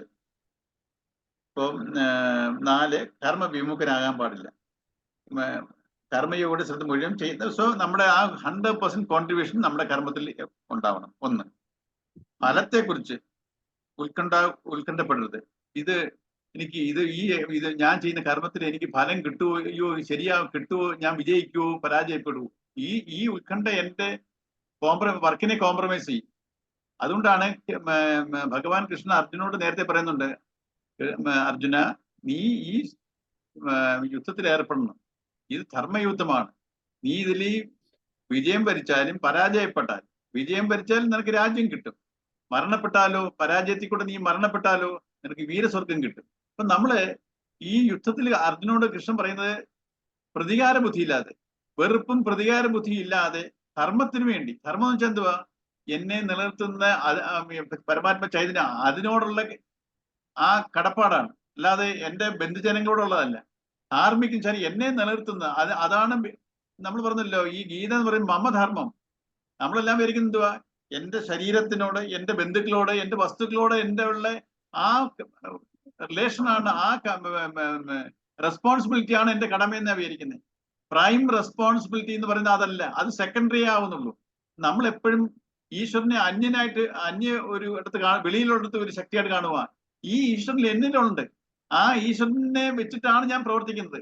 ഇപ്പൊ നമ്മളെല്ലാം പ്രവർത്തിക്കുന്നതോ, ഇത് ഞാൻ പ്രവർത്തിക്കുന്നു, ഞാൻ വർക്ക് ചെയ്ത് കിട്ടി എന്റെ ബുദ്ധി കൊണ്ട് കിട്ടിയതാ, എന്തെങ്കിലും നമുക്ക് വിജയം വരിക്കുമ്പോൾ നമ്മളങ്ങനെ വിചാരിക്കുന്നു. പരാജയം വരുമ്പോഴോ ഇത് എന്റെ കുഴപ്പമല്ല, മറ്റുള്ളവരുടെ സാഹചര്യം കൊണ്ടാണ്, ആ വ്യക്തികളെ കൊണ്ടാണ്, ഇത് എന്റെ കുഴപ്പം കൊണ്ടുമല്ല. അപ്പൊ ഈ ഒരു ചിന്താഗതി നിന്ന് മാറി എനിക്ക് ഈ ഈശ്വര ചൈതന്യത്തിലാണ് ഞാൻ ഇരിക്കുന്നുള്ള ഉത്തമ ബോധ്യത്തിൽ വരുമ്പോഴാണ് നമുക്ക് ഇങ്ങനെ കർമ്മം ചെയ്യാൻ പറ്റുന്നത്. അർജുനോട് കൃഷ്ണൻ പറയുന്നത്, യുദ്ധത്തിൽ നീ ചിലപ്പം വിജയിക്കാം, ചിലപ്പം നീ മരണപ്പെടാം, നീ ഉത്കണ്ഠ ആവരുത്. നമ്മുടെ കർമ്മങ്ങളെ അതാ നമുക്ക് അങ്ങനെയുള്ളവർക്കേ ഉള്ളൂ അൾട്ടിമേറ്റ് സക്സസ് വരുന്നേ. അയ്യോ ഇത് ഈ യുദ്ധം ചെയ്താൽ ഞാൻ പരാജയപ്പെടും പറഞ്ഞിട്ട് ഒളിച്ചോടി പോകാനൊക്കത്തില്ല. അവന്റെ സ്വധർമ്മം നമുക്ക് വന്നിട്ട് ഈ കർമ്മത്തിൽ നിന്ന്, അതുകൊണ്ടല്ലേ ഇപ്പൊ ഈ ഒത്തിരിയോ പേര് സൂയിസൈഡ് ചെയ്യുന്നു. അവരെന്തിനാ അങ്ങനെ സൂയിസൈഡ് ചെയ്യുന്നേ? അവർക്ക് ചില കാര്യങ്ങൾ ഇനി അങ്ങോട്ട് ഫേസ് ചെയ്യാൻ ഒക്കത്തില്ല. Unable to face the situation, consequence, എന്താ ഒരു നഷ്ടം വരുന്നു, വളരെ അപമാനം വരുന്നു, ഇതൊക്കെ എനിക്ക് ഫേസ് ചെയ്യാൻ പറ്റത്തില്ല, എനിക്ക് ജീവിക്കാൻ പറ്റത്തില്ല പറഞ്ഞുകൊണ്ട് ആ റെസ്പോൺസിബിലിറ്റി, ആ വരുന്ന അനുഭവത്തിൽ നിന്ന് അനുഭവത്തിനെ അവോയ്ഡ് ചെയ്യുക. തിരിച്ചും അവർ ഇതേ ജന്മമെടുത്ത് ഇതിലെ അനുഭവിച്ചേ പറ്റൂ. നമ്മൾ നമ്മുടെ ആവശ്യമില്ലാതെ ദൈർഘ്യം കൂട്ടുന്നു, ദുരിതവും കൂട്ടും. അതേ സമയത്ത് നമ്മൾ ആ കർമ്മഫലത്തിനെ നമ്മൾ അപ്പൊ തന്നെ ഈ ജന്മത്തിൽ തന്നെ നമ്മളിൽ നിന്ന് പോയിട്ടുള്ളത് നമ്മൾ വന്നേ പറ്റൂ. കോസ് ആൻഡ് എഫക്റ്റ് ആണിത്. അപ്പം അതുകൊണ്ട് നമ്മൾ ദുഃഖിക്കേണ്ട കാര്യമില്ല. ഏതോ ജന്മങ്ങളിൽ ഈ ജന്മം ചെയ്തതല്ല, കഴിഞ്ഞ ജന്മങ്ങളിൽ കൊണ്ട് എനിക്ക് വരുന്നത്. പക്ഷെ അതിനെ ഫുൾ ഹാർട്ടഡ് ആയിട്ട് നമ്മൾ അക്സെപ്റ്റ് ചെയ്തുകൊണ്ട് നമ്മൾ ഇപ്പോഴത്തെ ഈ പ്രസന്റില്, കാരണം കഴിഞ്ഞ ജന്മത്തിൽ ഏതോ പാസ്റ്റിന്റെ ഒരു റിസൾട്ടാണ് ഞാൻ ഇപ്പൊ അനുഭവിക്കുന്നതെങ്കിൽ എപ്പോഴും അങ്ങനെ കാർമിക് എഫക്റ്റ് പാസ്റ്റ് ആണ്. ആ കർമ്മം പാസ്റ്റിൽ നടന്നൊരു കർമ്മമാണ്. അതിന്റെ റിസൾട്ട് ഞാൻ ഇപ്പൊ അനുഭവിക്കുന്നെങ്കിൽ എന്റെ ഇപ്പോഴത്തെ കർമ്മത്തിനെ ഞാൻ എങ്ങനെ ചെയ്യണം? കാരണം നാളെ എനിക്ക് നല്ലൊരു സക്സസോ അല്ലെങ്കിൽ നല്ലൊരു ജീവിതം വരണമെന്നുണ്ടെങ്കിൽ എന്റെ ഇപ്പോഴത്തെ കർമ്മത്തിനെ എനിക്ക് റിഫൈൻ ചെയ്യണം. അല്ലാതെ ഞാൻ ഈ കർമ്മങ്ങളെ എന്റെ വാസനയ്ക്കനുസരിച്ച് ചെയ്തുകൊണ്ടിരുന്നാൽ എന്റെ ഈ ദുരിതങ്ങൾ വർദ്ധിച്ചുകൊണ്ടേയിരിക്കും. അപ്പൊ നമ്മുടെ ഈ കഴിഞ്ഞ ഒരു മോശമായ കർമ്മങ്ങൾ ചെയ്തതിന്റെ ദുരിതം ഞാനിപ്പോ അനുഭവിക്കുന്നെങ്കിൽ ഇപ്പം എനിക്ക് ഈ ദുരിതം അനുഭവിക്കുന്ന സമയത്ത് പോലും എന്റെ കർമ്മങ്ങൾ ശുദ്ധമായി വെച്ചാൽ അത് നമ്മൾ വിവേകത്തിലായിരിക്കണം. ആ വിവേകത്തിൽ എന്താണുള്ള ഗുണം എന്താ? എനിക്ക് നാളെ എന്റെ നല്ലതായിരിക്കും. കഴിഞ്ഞ ജന്മം കഴിഞ്ഞ പാസ്റ്റിൽ ഞാൻ ഏതോ വേണ്ടാത്തതൊക്കെ ചെയ്തു കൂട്ടുകൊണ്ട് എനിക്കിപ്പോ ആ ദുരിതങ്ങളൊക്കെ വരുന്നു. ഇപ്പോഴേ ഞാൻ എന്റെ കർമ്മത്തിനെ ഞാൻ റിഫൈൻ ചെയ്ത് കഴിഞ്ഞാൽ, ഞാൻ ധാർമ്മിക വേയിൽ ചെയ്താൽ, വിവേകത്തിൽ ചെയ്താൽ, ഞാൻ സഫർ ചെയ്തുകൊണ്ടിരുന്നാലും ഞാൻ ധാർമ്മിക വേയിലാണ് എന്റെ പ്രവൃത്തികളെങ്കിൽ നാളെ എന്റെ തീർച്ചയായിട്ടും 100% അത് സ്വസ്ഥമായിരിക്കും, വിജയമായിരിക്കും. അല്ലാതെ ഞാൻ ഇങ്ങനെ കഴിഞ്ഞ പാസ്റ്റിൽ ചെയ്ത തെറ്റ് തന്നെ ഇപ്പോഴും റിപ്പീറ്റ് ചെയ്ത് കഴിഞ്ഞാൽ എനിക്ക് ഈ ലൈഫ് ഇങ്ങനെ കണ്ടിന്യൂ ആവും, ദുരിതത്തിൽ കൂടെ ഞാൻ നീങ്ങിക്കൊണ്ടേയിരിക്കും. അതാണ് പറയുന്നത്. ഈ 4 ആസ്പെക്ട്സ് നമ്മളുണ്ടാവണം. ഫലത്തെ കുറിച്ച് ഉത്കണ്ഠപ്പെടരുത്. 3, നമ്മൾ വിചാരിക്കും ഇത് എനിക്ക് ഇങ്ങനെ ആവണം, എനിക്കിങ്ങനെ അത് വേണം. പക്ഷെ അതിൽ കടിച്ചു തൂങ്ങി കിടന്നാൽ നമുക്ക് ഓരോ എയിം ഉണ്ടാവും, ഓരോ ആഗ്രഹങ്ങൾ ഉണ്ടാവും. പക്ഷെ അത് കിട്ടിയില്ലെങ്കിൽ ഞാൻ പോയി, കിട്ടിയാൽ ഞാൻ സക്സസ്, ഇല്ലെങ്കിലോ ഞാൻ ഫെയിലറായി, ഞാൻ പരാജിതനായി, എനിക്കിനി പിന്നെ ജീവിതമില്ല. നമ്മൾ അങ്ങനെ വരുന്നതിനെ വിജയമാണെങ്കിലും പരാജയമാണെങ്കിലും അതിനെ അക്സെപ്റ്റ് ചെയ്യാനുള്ള ഒരു മൈൻഡ് സെറ്റ് ഉണ്ടാവണം. അതുകൊണ്ടാണ് പറഞ്ഞത് ഒരു നിശ്ചിത ഫലം നമ്മൾ കർമ്മം ചെയ്യും, ആ കർമ്മത്തിനൊരു ഫലം ഉണ്ട്. നമ്മൾ കയറി ഫിക്സ് ചെയ്യും. നമ്മളൊരു എൻട്രൻസ് എക്സാം പറഞ്ഞല്ലോ, ആ എൻട്രൻസ് എക്സാമിന് എന്തുവാ? അതിന് അഡ്മിഷൻ കിട്ടുക എന്നുള്ളതാണ്. പിന്നെ അതിനെക്കുറിച്ച് ഞാൻ ഇരുന്ന് ആലോചിക്കേണ്ട കാര്യമില്ല. ഫുൾ എഫർട്ട് ഇടുക എന്നുള്ളതാണ്. അപ്പം പിന്നെ ഒരു കാര്യമുണ്ട്, ഈ ഒരു എൻട്രൻസ് എക്സാമിന്റെ ഒരു റിസൾട്ട് ആയിരിക്കും എനിക്ക് വേറെ പലർത്തിനും ഉപയോഗിക്കാം, എനിക്ക് കിട്ടിയില്ല, അഡ്മിഷൻ കിട്ടിയില്ല. പക്ഷെ ഈ നമ്മളുടെ എഫർട്ട് എവിടെങ്കിലും അത് തീർച്ചയായിട്ടും റിസൾട്ടായിട്ട് ഫോം ആവും. നമ്മളെന്ത് വരച്ച് ഇതിന്റെ അഡ്മിഷന് വേണ്ടി അവിടെ ഒരു ഫിക്സ് ചെയ്തു. നമ്മൾ ഈ കോച്ചിങ് ആയിരിക്കുമ്പോൾ വേറെ ഏതോ ഒരു ഫീൽഡിൽ നമുക്കത് യൂസ്ഫുൾ ആയിട്ട് വരുന്നത്. ഒരു എഫർട്ടും വേസ്റ്റ് ആയിട്ട് പോകുന്നില്ല. ഒരു കർമ്മവും ഫ്രൂട്ട്ഫുൾ ആയിട്ട് ചെയ്യുന്ന ഒരു കർമ്മവും അത് ഒരിക്കലും വേസ്റ്റ് ആവത്തില്ല. പക്ഷെ നമ്മൾ എവിടെ ആ ഫിക്സ്ഡ് പ്ലേസിൽ നമ്മൾ റിട്ടേൺ നോക്കുക. അതുകൊണ്ടാണ് പറയുന്നത് ജോലിയിലൊക്കെ കഴിഞ്ഞ പ്രാവശ്യം ഒരു ഡിസ്കഷൻ വന്നെങ്ങനെയാ, ഒരു ജോലിയിൽ വരുമ്പോൾ ശരിക്കും ശമ്പളം കിട്ടത്തില്ല, നമ്മൾ അവിടെ ഇങ്ങനെ. അപ്പം ആ ഒരു ആസ്പെക്ട് അവിടെ നമുക്ക് എവിടെ ടോട്ടൽ 100% റിസൾട്ട് ഇടുന്നോ അവിടുന്ന് ആയിരിക്കത്തില്ല നമുക്ക് നമ്മുടെ, പക്ഷെ അതിന് റിസൾട്ട് ഉണ്ടാവും തീർച്ചയായും. ഈ രീതിയിലാണ് നമ്മൾ ഫലത്തിനെ നമ്മൾ ഇതൊക്കെ ഇങ്ങനെ കൊണ്ട് നമ്മൾ അവസാനം ഡിജക്ഷൻ ആവും. അതാ കർമ്മ വിമുഖനാവാനും പാടില്ല. നമ്മൾ പല എഫർട്ട് കൊണ്ടിരിക്കുന്നു, നമുക്ക് ഒന്ന് റിസൾട്ടും കിട്ടുന്നില്ല, നമ്മൾക്ക് ഒന്നും സക്സസ് ആവുന്നില്ല, നമ്മൾ പിന്തിരിയും പലതിലും. നമ്മുടെ ഫ്രീഡം എന്ന് വെച്ചാൽ ഫുൾ നമുക്ക് കർമ്മം ചെയ്യാനേ ഉള്ളൂ ഫ്രീഡം. ആ റിസൾട്ടിൽ കൊണ്ടുവന്ന് മനസ്സ് വെക്കും. ആ ഫ്രീഡം ഇല്ലാത്തടത്ത് മനസ്സ് വെച്ചിട്ട് നമ്മുടെ ലൈഫിനെ ദുരിതമാക്കുകയാണ് നമ്മൾ ചെയ്യുന്നത്. അപ്പൊ ഈ ഒരു കർമ്മത്തിന്റെ ഈ കർമ്മം ലക്ഷ്യമല്ലത്, ഇതൊരു മാർഗമാ. നമ്മളെന്ത് വരയ്ക്കുന്നത് ഇത് അൾട്ടിമേറ്റ്ലി എനിക്ക് എങ്ങോട്ട് പോകേണ്ടതാ? എനിക്ക് പരമമായ സ്വസ്ഥത, ശാന്തി, അതാണ് ആത്മസാക്ഷാത്കാരം, അതാ ലക്ഷ്യം. നമ്മൾ ഈ വാസനാകർമ്മങ്ങളെ ചെയ്ത് എല്ലാരും നമ്മളത് അറിയുന്നില്ല. ഈ വാസന കാരണം നമ്മുടെ ആ ഒരു ഇത് അറിയുന്നില്ല. അതുകൊണ്ടല്ലേ ഞാൻ പറഞ്ഞത് അന്നൊരു ഒരു പാട്ട് പറഞ്ഞല്ലോ, കൃഷ്ണ എന്നുള്ള ഒരു. എന്തുകൊണ്ടാണ് നമ്മളെല്ലാം കരഞ്ഞു പോകുന്നേ? നമ്മൾ ഉള്ളിലുണ്ട് ആ പരമാത്മ ചൈതന്യത്തിലോട്ട് പോകേണ്ട ആ ഒരു അർജ് നമ്മുടെ ഉള്ളിലുണ്ട്, നമ്മൾ അറിയാതെ കിടപ്പുണ്ട് അത്.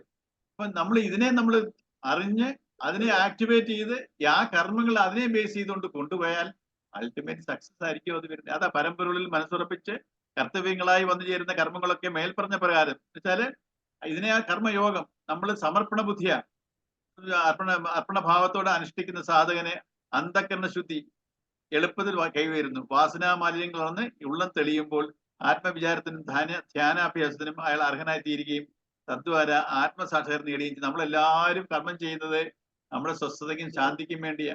ആരും കർമ്മം ചെയ്യുന്നത് എനിക്ക് ദുരിതം ഉണ്ടാവണം, ദുഃഖം ഉണ്ടാവണം എന്നല്ല. ഈ വിജയം എന്ന് പറഞ്ഞാൽ എന്തുവാ? നമ്മളെല്ലാവരും വിജയം, നമുക്ക് സുഖം കിട്ടുന്ന വെച്ചാൽ അതിൽ കൂടെ എനിക്ക് പരമമായ ശാന്തി കിട്ടണം. അല്ലാതെ അതിനുവേണ്ടിയാണ് നമ്മളെല്ലാം യത്നിക്കുന്നതും. പക്ഷെ നമ്മൾ റോങ് ഡയറക്ഷൻ ആണെന്നേ ഉള്ളൂ. ഈ രീതി നമ്മുടെ കർമ്മങ്ങളെ നമ്മൾ റിഫൈൻ ചെയ്താൽ നമ്മൾക്ക് മനഃശുദ്ധി വരും, ചിത്തശുദ്ധി വരും. അതിൽ കൂടെ നമുക്ക് നെക്സ്റ്റ് പരമമായ ശാന്തതയിലോട്ട് പോകാം, ജീവിതത്തിനെ ആ മേഖലയിലോട്ട് കൊണ്ടുപോകാൻ പറ്റും. ഇതാണ് ഇതൊരു വലിയ ഇമ്പോർട്ടന്റ് ആയിട്ടുള്ള ഒരു ശ്ലോകമാണ്. ഇതിനെ നമ്മൾ ശരിക്കും ആലോചിച്ച് അതിനെക്കുറിച്ച് മനനം ചെയ്ത് ഇതിനെ ഉൾക്കൊള്ളണം. നമ്മൾ ഡയറക്റ്റ് മീനിങ് എടുത്താൽ നമുക്ക് വേറെ വല്ലതും തോന്നും. ചുമ്മാ എന്തോ ഫലം ഇങ്ങനെയൊക്കെ പറഞ്ഞ അത് ഇതിന്റെ ഡയറക്റ്റ് മീനിങ് എടുക്കാനല്ല, ഇതിനെ എന്താണ് ഇത് ഉദ്ദേശിക്കുന്നുള്ളത് നമ്മൾ ഗ്രഹിക്കാം. ആർക്കെങ്കിലും എന്തെങ്കിലും ഷെയർ ചെയ്യാനുണ്ടോ?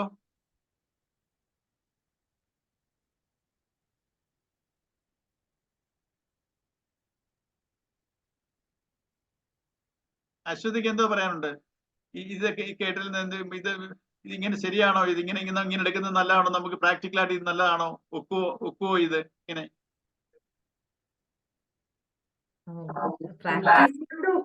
വിശ്വസിക്കുന്നത് പിന്നെ ഈ നമ്മളെ സാധാരണ ഈ ഫോളോ ചെയ്ത് വന്ന രീതിയല്ല, പെട്ടെന്നൊരു മാറ്റം പതുക്കെ കൊണ്ട് ഗ്രാജുവലി ഇതിൽ ചെയ്യാനൊക്കെ പറ്റും. അതെ, ഗ്രാജുവലായിട്ട് പെട്ടെന്ന് ആൾ ഓഫ് എ സഡൻ ഒക്കത്തില്ല നമുക്ക്. സത്യം. നമ്മളെ കാലഘട്ടം ഒരുപാട് മാറിയത് കൊണ്ട് ഈ ഒരു വളരെ കുറച്ച് ആളുകൾ ഈ ഒരു രീതിയിൽ തിങ്ക് ചെയ്യാൻ പോലും ആഗ്രഹിക്കുന്നുള്ളൂ. അതിനപ്പോ അവരെ പുച്ഛമാണ് പലർക്കും. അപ്പോ നമ്മളെ കുറച്ച് ആളുകളിലേക്ക് വരണമെന്ന് വെച്ചാൽ ഭയങ്കര ഒരു ഡെഡിക്കേഷൻ വേണം. അല്ലാതെ ഈ ഒരു റൂട്ടിലോട്ട് വരാന്ന് പറഞ്ഞാൽ ഭയങ്കര പ്രയാസമാണ്. പക്ഷെ ആ പ്രയാസം അങ്ങനെ ട്രൈ ചെയ്ത് വന്നാൽ നമുക്ക് തന്നെ അതിന്റെ ഒരു എഫക്റ്റ് മനസ്സിലാവും. നമുക്ക് അതിന്റെ ഒരു ടേസ്റ്റ്. ഇപ്പൊ ഈ പ്രസന്റ് ട്രെൻഡിൽ എങ്ങനെയാ നമ്മൾ എല്ലാവരും സ്വാർത്ഥമായിട്ടാ പോകുന്നത്. എനിക്ക് എന്റെ അങ്ങനെ നേടാം. നമ്മൾ ഈ ഒരു പ്രിൻസിപ്പിളിനെ വെച്ചിട്ട് നമ്മുടെ കർമ്മങ്ങളെ ഒന്ന് മാറ്റി ചെയ്ത് നോക്കുമ്പോൾ നമുക്ക് പതുക്കെ നമുക്ക് എഫക്റ്റ്, ഈ പറയുന്ന കാര്യത്തിൽ നമുക്ക് റിസൾട്ട് വന്നു തുടങ്ങും. നമുക്ക് മാനസികമായിട്ട് അത് ഫീൽ ചെയ്യും, നമുക്ക് ആ ഒരു എഫക്റ്റ്. അത് ശരിയാണ്. കൂടുതൽ ആളുകൾക്ക് ഒരു തെറ്റിദ്ധാരണ എന്താന്ന് വെച്ച് കഴിഞ്ഞാല്, ഈ ഭഗവത്ഗീത പഠിക്കുന്നു അല്ല അങ്ങനെ ഒരു കാര്യം നമ്മൾ ഉൾക്കൊള്ളാൻ ശ്രമിക്കുന്നു എന്ന് വിചാരിക്കുമ്പോൾ അവര് വിചാരിക്കുന്നത് എന്തോ ഒരു ഭക്തി മാർഗത്തിൽ അങ്ങോട്ട് പോവാണെന്നുള്ള ഒരു ധാരണയാണ്. ശരിക്കും ഇതിന്റെ ഉള്ളടക്കം എന്താണെന്ന് അവർ മനസ്സിലാക്കുന്നില്ല. അവരും വിചാരിക്കുന്നത് ഈ പ്രായത്തിൽ അങ്ങ് ഭക്തി മാർഗത്തിലോട്ട് പോവാണോ എന്ന് ചോദിക്കുന്ന ഒരവസ്ഥ. ശരിക്കും നമ്മൾ അങ്ങനെ ചിന്തിച്ചിരുന്നു. പക്ഷെ ഇതിലോട്ട് വന്നപ്പോഴാണ് ശരിക്കും ഇത് അങ്ങനെ ഒരു കാര്യമല്ല എന്നുള്ളത് മനസ്സിലാക്കുന്നത്. ഇത് കുറച്ചെങ്കിലും വായിക്കാനും കേൾക്കാനും ഒക്കെ തുടങ്ങിയപ്പോഴാണ് അതല്ല, മാർഗം വേറെയാണ് മനസ്സിലായത്. അപ്പൊ വളരെ ഇങ്ങനെയാണ് ചിന്തിക്കുന്നത്. ഇത് എന്തോ ഒരു ഭക്തിമാർഗോ അങ്ങനെ എന്തോ സന്യസിക്കാൻ പോവാണ്, അങ്ങനൊക്കെ ഒരു തിങ്കിങ് ആണ്. ഇപ്പോഴേ വേണ്ട ഇതൊക്കെ റിട്ടയർ ആയി കഴിഞ്ഞ് പിന്നെ ഈവൻ റിട്ടയർ ആയി കഴിഞ്ഞുമല്ല, ഇതൊക്കെ നമ്മുടെ ആരോഗ്യമൊക്കെ നശിച്ചിട്ട് ചുമ്മാ എങ്ങോട്ടും പോകാൻ ഒക്കാതിരിക്കും, വീട്ടിൽ ഇരിക്കുമല്ലോ. ആ സമയത്തൊന്ന് നാരായണ വിളിക്കണം, ഭാഗവതം വായിക്കണം. അങ്ങനെ ജീവിതത്തിന്റെ ലക്ഷ്യം എന്തോന്ന് അറിയുന്നില്ല. നമ്മള് ഇതൊക്കെ വായിക്കുമ്പോഴാണ് ജീവിതത്തിന് വേറൊരു വശം ഉണ്ടെന്ന് അറിയുന്നത്. അതെ. ഇപ്പൊ ഫുൾ ഇത് അങ്ങനെ ലൈഫിൽ കൊണ്ടുവരാൻ കുറെ മാറ്റങ്ങൾ വരുത്താൻ പറ്റും. ഒരുപാട് മാറ്റങ്ങൾ വരുത്താൻ പറ്റും. ഇപ്പം ഇത് കംപ്ലീറ്റ് ഒരാളുടെ ലൈഫിൽ അങ്ങനെ ചെയ്യാൻ പറ്റുമോ എന്നുള്ള കാര്യം എനിക്കും അറിയത്തില്ല. എനിക്ക് ചിലപ്പോൾ പറ്റുന്നുണ്ടാവില്ല. പക്ഷെ ഒരുപാട് കാര്യങ്ങളിൽ നമുക്കിത് മനസ്സിലാക്കുന്ന ഒരുപാട് കാര്യങ്ങളിൽ മനസ്സിലിരിക്കുന്ന ഒരുപാട് കാര്യങ്ങൾ മാറ്റം വരുത്താൻ പറ്റുന്നുണ്ട്. കുറെയെങ്കിലും. അതെ അതെ. പ്രീതിന് എന്തോ ഐഡിയ, എന്തോ ഒപ്പീനിയൻ എന്തോ ഇതിനെ കുറിച്ച്? ഈ ഒരു അത് തന്നെ സാർ, അശ്വതി പറഞ്ഞതുപോലെ തന്നെ പെട്ടെന്നൊരു മാറ്റം പറ്റത്തില്ല. പിന്നെ നമ്മളിങ്ങനെ ഓരോന്നോരോന്ന് വായിച്ചിങ്ങനെ കേൾക്കുമ്പം നമുക്ക് തന്നെ തോന്നും, ഇതൊന്ന് ചേഞ്ച് ചെയ്താലോ. അങ്ങനെ ആ ഒരു എന്തെങ്കിലും അങ്ങനെ ലൈഫിൽ ആ എന്തെങ്കിലും ചേഞ്ച് ചെയ്ത് നോക്കിയിട്ടുണ്ടോ ഈ ഒരു ചേഞ്ച് രണ്ട് മാസമായിട്ട്? സാറേ, ഞാന് നേരത്തെ നോൺ വെജ് ഒക്കെ കഴിക്കുന്ന ആളായിരുന്നു. പക്ഷെ ഇത് കുറെ കാലമായിട്ട് ഞാൻ ഇത് കുറച്ചൊക്കെ വെക്കുന്നുണ്ട്. പക്ഷെ ഇതിനകത്ത് കുറച്ച് കാര്യങ്ങളൊക്കെ ഉള്ളതുകൊണ്ടപ്പോ എനിക്ക് പിന്നെ അതൊരു ഭയങ്കര മടുപ്പായിട്ട് തോന്നി. ഞാനത് അങ്ങനെ 2-3 വർഷമായിട്ട് ഇപ്പൊ നോൺ വെജ് ഉപയോഗിക്കാറില്ല. കംപ്ലീറ്റ്ലി അവോയ്ഡ് ചെയ്തു. വെജ് മാത്രമേ കഴിക്കുള്ളൂ. അത് പക്ഷെ കഴിച്ചോണ്ടിരുന്ന പെട്ടെന്ന് അതിൽ നിന്നൊരു മാറ്റം എന്ന് പറഞ്ഞാൽ എനിക്ക് നല്ല പ്രയാസമായിരുന്നു. ആദ്യം ഒരു 1-2 മാസം ഭയങ്കരമായിട്ട് വെയിറ്റ് ലോസ് ആയി, ഭയങ്കര ബുദ്ധിമുട്ട് തോന്നിയൊക്കെ തോന്നി. പക്ഷെ പിന്നെ ഗ്രാജുവലി അതുമായിട്ട് അങ്ങ് പൊരുത്തപ്പെട്ടു. പിന്നെ അതിന് ഒരു നിർബന്ധമില്ല, അതെനിക്ക് അങ്ങനെ അവോയ്ഡ് ചെയ്യാൻ പറ്റി. അത് ഒരു മാറ്റമായിട്ട് തന്നെ ഞാൻ ഭയങ്കരമായിട്ട് അക്സെപ്റ്റ് ചെയ്തു ആ ഒരു മാറ്റം. അതൊരു ഹാബിറ്റ്. ഞാൻ ചോദിക്കുന്ന ഒരു ആറ്റിറ്റ്യൂഡോ? എന്നെ സംബന്ധിച്ച് പറഞ്ഞോ അശ്വതി, പറഞ്ഞോ.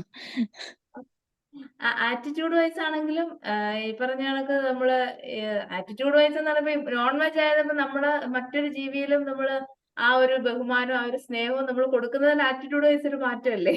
അതെ ഓക്കെ. പിന്നെ അല്ല നമ്മളെ പോലെ അതൊക്കെ ഈ സർവ്വ ചരാചരങ്ങളിൽ ഈശ്വരൻ ഉണ്ട് എന്നുള്ള ആ ഒരു ബ്രഹ്മമാണ് എല്ലാത്തിലും ഉള്ളതെന്നൊരു തിരിച്ചു വന്നപ്പോ തന്നെ നമ്മൾ ആ ഒരു ആറ്റിറ്റ്യൂഡ് വൈസ് ഒരു ചേഞ്ച് അല്ലേ അത്? അത് കറക്റ്റ്. ഞാൻ ചോദിക്കുന്നത് അത് കറക്റ്റ് ആണ്, അത് കറക്റ്റ് ആണ്. ഞാൻ ചോദിക്കുന്നത് നമ്മൾ ഒരു പ്രശ്നത്തിനെ നമ്മൾ എങ്ങനെയാണ് ഫേസ് ചെയ്യുന്നത്, ആ സമയത്ത് ഇത് മനസ്സിലാക്കിയതിന്റെ മുമ്പേ അതിന് ചേഞ്ച് വന്നിട്ടുണ്ടോ എന്നാണ് ചോദിച്ചത്. എന്തെങ്കിലും ഒരു പ്രോബ്ലം നമുക്ക് ഫേസ് ചെയ്യുമ്പോൾ? തീർച്ചയായിട്ടും ഒരുപാട് ചേഞ്ച് വന്നിട്ടുണ്ട്. പല കാര്യങ്ങളിലും കുറച്ചും കൂടെ സംയമനത്തോടു കൂടി അതിനെ സമീപിക്കാനുള്ള ഒരു ഇത് വന്നിട്ടുണ്ട്. അപ്പൊ ആദ്യം നമ്മൾ ഇത് മനസ്സിലാക്കുന്നതിന് മുമ്പ് നമ്മുടെ ഒരു രീതി വേറൊരു രീതിയാണ്. നമ്മള് ഒന്നുകിൽ പെട്ടെന്ന് അഗ്രസീവ് ആവും, അല്ലെങ്കിൽ വേറൊരു അത് ഒരു ഹറിബറി ആയിട്ട് കാര്യങ്ങൾ ചെയ്യാനുള്ള ഒരു ഇത്, അതൊക്കെ കുറേയേറെ മാറ്റാൻ പറ്റും. ഇത് എന്തോ പറയാൻ വന്നേ? എന്നെ സംബന്ധിച്ച് എനിക്ക് തോന്നുന്നേ, എനിക്ക് ഇച്ചിരി പേഷ്യൻസ് വന്നതുപോലെ തോന്നുന്നുണ്ട്. പണ്ട് പറഞ്ഞാൽ ഞാൻ ഭയങ്കര ഷോർട്ട് ടെമ്പേർഡ് ആയിരിക്കും. പെട്ടെന്ന് എടുത്തു ചാടി ചെയ്യുന്ന ഒരു സ്വഭാവം. അതിന്റെ മുന്നിൽ എന്ത് വരും, അല്ലെങ്കിൽ ഇപ്പൊ ആരോടെങ്കിലും പറയാണെങ്കിലും പെട്ടെന്ന് അങ്ങ് എനിക്ക് തോന്നുന്ന രീതി ഞാൻ പറയാം. അത് ചിലപ്പോ എനിക്ക് തന്നെ അതൊരു ഇതായിട്ട് വരും. നാം പറയുന്ന ഒരു മൈൻഡ് ആവണം എന്നില്ല. ഞാനൊന്ന് ആലോചിച്ചിട്ട് പറയാറില്ലായിരുന്നു. എനിക്ക് അപ്പൊ ഇപ്പൊ പേഷ്യൻസ് ആണെങ്കിലും ഞാനല്ല, വീട്ടിലുള്ളവരാ പറയുന്നത്. ഈ ഗീത ക്ലാസ്സസിന് ജോയിൻ ചെയ്തതിന് ശേഷമാണെന്ന് തോന്നുന്നു ഇച്ചിരി പേഷ്യൻസ് ഒക്കെ വന്നതുപോലെ തോന്നുന്നല്ലോ. അത് എനിക്കപ്പോ കേട്ടപ്പോ എനിക്കും ഒരു പോസിറ്റീവ് ആയിട്ട് തോന്നി. നല്ല കാര്യമല്ലേ അത്? അത് എന്നെ സംബന്ധിച്ച് നമ്മുടെ അനുഭവത്തിൽ നമുക്ക് അനുഭവപ്പെടാൻ തുടങ്ങും ഇത്. അതെ, അത് വേറൊരു വീട്ടില് വേറെ അവര് പറയുമ്പം നമുക്കൊന്നും കൂടെ ഒരു പോസിറ്റീവ് ആയിട്ട് തോന്നും. ശരിയാ, കുറച്ച് പേഷ്യൻസ് വന്നു, അങ്ങനത്തെ അല്ല, ചേഞ്ചസ് വരണം. ജസ്റ്റ് ഒരു സ്റ്റാർട്ടിങ് പോലെ തോന്നുന്നു. നമ്മളൊന്ന് ജസ്റ്റ് ഒന്ന് കേട്ട് നമ്മളൊന്ന് വലുതായിട്ടൊന്നും ഒന്ന് കേട്ടൊന്ന് വരുമ്പോഴത്തേക്ക് അപ്പൊ നമ്മൾ ശരിക്കും സീരിയസ് ആയിട്ട് ഇതിന് ഇങ്ങനെ കൊണ്ടുവന്നാൽ എങ്ങനെ ഇരിക്കുമല്ലയോ? ഒന്ന് ആലോചിച്ച് നോക്കി.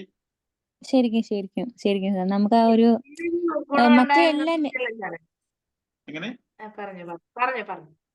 ഇല്ല നെഗറ്റീവായിട്ട് തിങ്കിങ്, എന്തിനോ അയ്യോ ഒരു ടെൻഷൻ, അയ്യോ ഞാൻ എപ്പോഴും എന്തെങ്കിലും ഒരു കാര്യം ഉണ്ട് അതിന്റെ നെഗറ്റീവും കൂടെ ആലോചിക്കും. അയ്യോ ഒന്ന് അവിടെ പോകുന്നു, എനിക്ക് അങ്ങനത്തെ ഒരു വൃത്തികെട്ട സ്വഭാവം എനിക്ക് ഉണ്ടായിരുന്നു. എന്തിനും ഒരു നെഗറ്റീവ് ഇങ്ങനെ എടുക്കും. അതൊന്നും എനിക്ക് ഇത്തിരി കുറഞ്ഞതുപോലെ തോന്നുന്നുണ്ട്. ഇപ്പൊ ഞാൻ അങ്ങനെ ആരല്ലെങ്കിൽ എന്തെങ്കിലും പറഞ്ഞു, അയ്യോ അവരെന്ത്